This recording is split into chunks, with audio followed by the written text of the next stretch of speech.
Hey kids, we are working on a 78 Alfa Romeo Spider Series 2 car, and what I'm doing here is I've just replaced the water pump.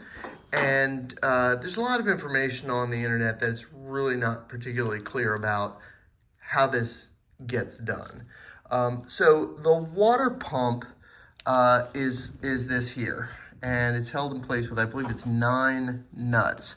And in order to get those nuts off, that's not such a big deal. You know, pull the radiator, shroud, and fan, and then you are into it. The issue is that this has to back away from the block in order to clear all the studs and come out.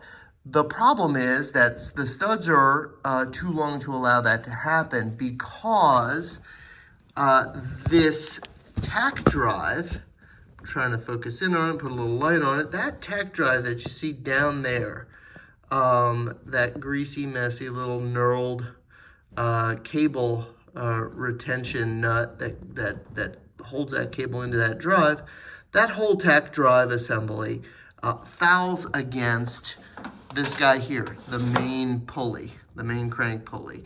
And so that main crank pulley also drives the Spica fuel injection pump. And so what you need to do is you need to get yourself an impact driver, an impact wrench, and a 38 millimeter impact socket, and you need to back this monstrous nut off of that main pulley right down here. And the way you do that is with a couple of extensions going through the nose of the car. You know, obviously you have the radiator out. You can go right from the grill opening at the front of the car and get on that nut, and then you have to gently pry the pulley back away from the block. It is keyed, so it can only go back on one way. So as long as the Spica belt stays on there, which isn't a big deal, you should be able to not have to worry about retiming the Spica pump. So that's the answer, is to get that pulley backed away from the block enough for that thing to clear.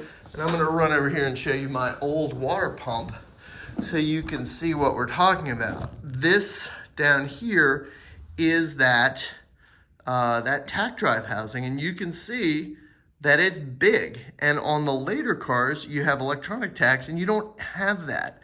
And so if in those cases, you can get at these studs to double nut them and get them out, this one and this one, and that's one thing. But on these mechanical tack drive cars, you can't do it. So you've got to get in there and move that